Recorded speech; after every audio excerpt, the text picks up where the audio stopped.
Assalamualaikum warahmatullahi wabarakatuh. Aku perwakilan dari kelompok 5 ingin menjelaskan materi-materi yang sudah kami pelajari di Islamic Turn kali ini. Yang pertama ada materi zakat fitrah, zakat mal, kurban, dan akikah. Materi yang pertama yaitu zakat fitrah. Zakat fitrah secara bahasa adalah berkembang, berkah, dan banyaknya kebaikan. Sedangkan secara istilah adalah sejumlah harta tertentu yang diambil dari orang kaya atau orang tertentu dan wajib diserahkan kepada golongan-golongan orang yang berhak menerimanya. Dalam Quran Surat At-Taubah ayat 60, sesungguhnya zakat itu hanya untuk orang-orang fakir, orang miskin, amil zakat, malaf, hamba sahaya, orang yang berhutang, dan untuk jalan Allah dan orang yang sedang dalam perjalanan sebagai kewajiban dari Allah. Ambillah zakat dari harta mereka guna membersihkan dan menyucikan mereka, dan berdoalah untuk mereka, sesungguhnya doamu itu menumbuhkan ketentraman jiwa bagi mereka. Allah Maha mendengar, Allah Maha mengetahui. Surat At-Taubah ayat 103. Wajib untuk membayar zakat adalah sebelum sholat Id pada bulan Syawal. Waktu yang kita tidak boleh membayar zakat di saat bulan Ramadan masih berlangsung.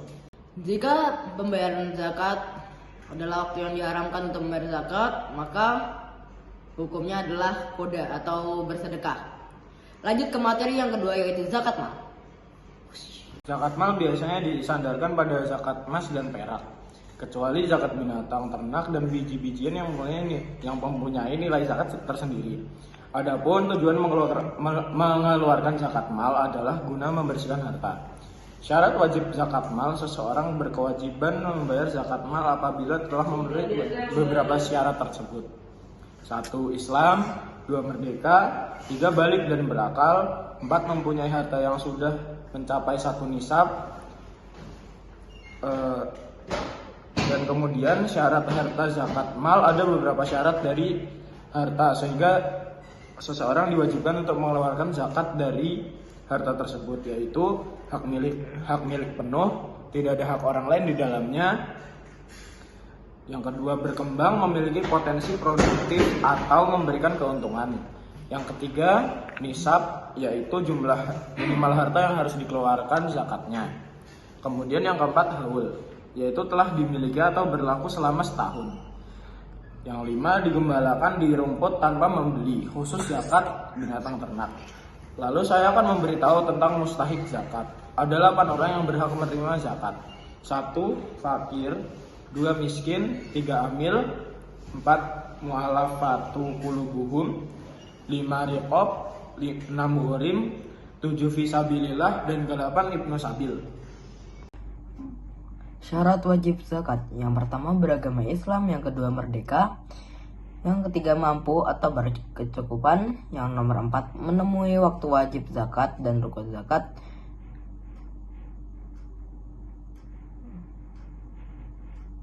yang nomor 5 niat zakat fitrah, yang nomor 6 terdapat muzaki, yang nomor 7 terdapat mustahik, yang nomor 8 memberikan harta atau makanan pokok yang dizakatkan.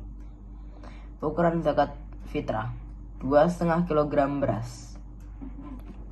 Lanjut ke materi berikutnya. Lanjut ke materi kurban. Setiap tahun umat Islam merayakan beberapa hari raya.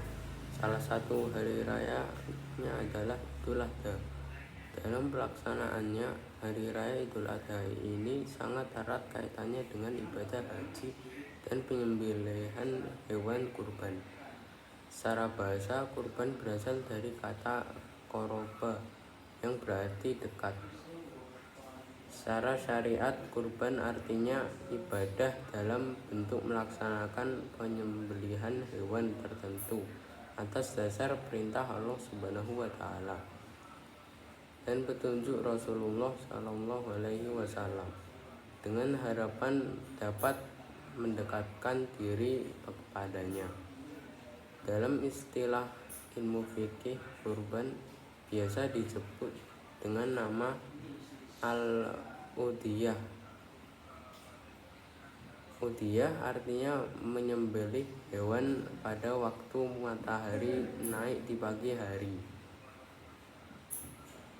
atau pada hari raya Idul Adha dan hari Tasyrik.